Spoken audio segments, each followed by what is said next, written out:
Hi guys, it's Tom, and it's Monday. It's Monday. That means I think today's the 19th.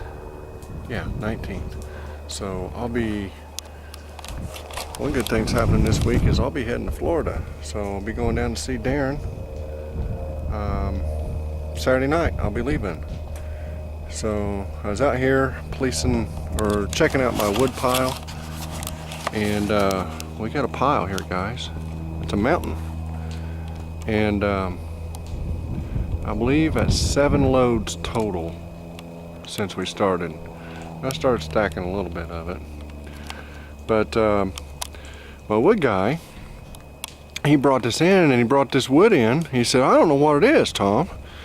And I said, "Well, let's have a look at it." And he threw it out there, and let me tell you, we have hit the mother load on wood this year. Right here, guys, is a piece of hedge apple, and I think if you look at some of my earlier videos where I talked about wood, you'll see where I stated that hedge is my favorite, and right there is a piece of it, a couple pieces of it.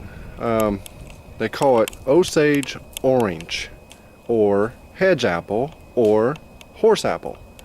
Okay, and the fruit that comes off of this thing is really big. It's like the size of a softball, and they weigh a couple pounds. And actually, they say that if you put those around your house, you won't have any spiders or anything like that, which I've never tried it. But this is the toughest wood. And what they did back in the old days, they planted these as like fence rows. The tree is thorny, and when you get a bunch of them in a row, you know, it's like a barbed wire fence, sorta. And there's what the bark looks like on it. It's a nice tight bark. And when this gets dry, good and dry, it gets tougher and tougher. They also used to make fence posts out of them because the wood doesn't deteriorate. But we're going to save a piece back so I can show you guys. But when that stuff gets good and dry, you cut that with a chainsaw and sparks will fly out of it. That's how tough that wood is. And in my opinion, that is the #1 burning firewood. It burns hot, and we got a lot of it, man. I mean, he's giving me at least a truckload of it, I think. Another big chunk of it. This right here is hackberry. See, it also has a nice tight bark on it, and it's a hard splitting wood. You see how stringy it is.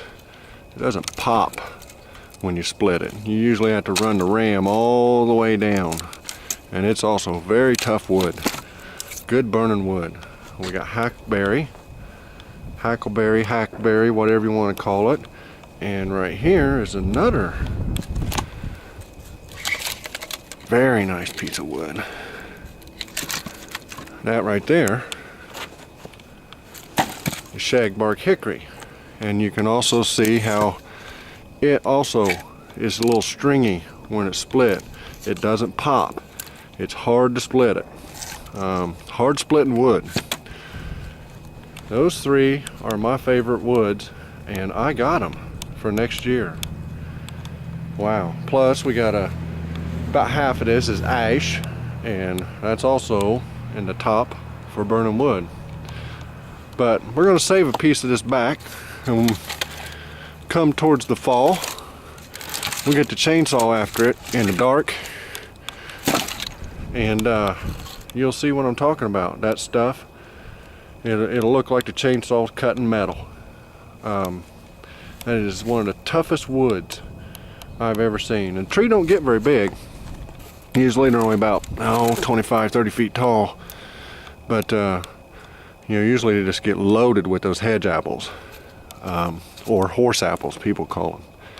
But Osage orange, I think, is another name for the tree. We always call them hedge. And I guess they call them hedge because, they used them for fence rows. They were sort of like a hedge. But check it out, Google it. But anyway, got lots of good wood, and that's going to be a lot of work stacking all that in there. So, but hackberry is so hard to split. My wood guy, he was griping because he'd rather get oak and walnut and ash because they split pretty good. But these other woods here, you know, they're a lot tougher, and they burn better and hotter. So there we go. Got the seats in the Jeep today. My eyes feeling a little better. Had another sty, and them things hurt. And we got the Jeep's seats in.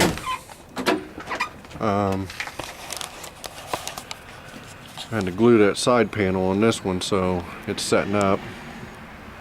The only thing is they're about the same height in the back where your bottom goes, but the front is elevated just a little bit.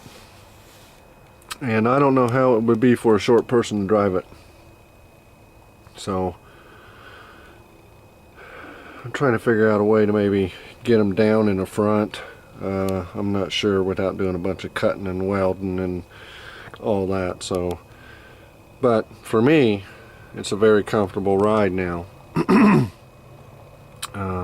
So thank God it has a tilt wheel, because my legs are just a little higher than they were. So, you know. But anyway, that's where we're at.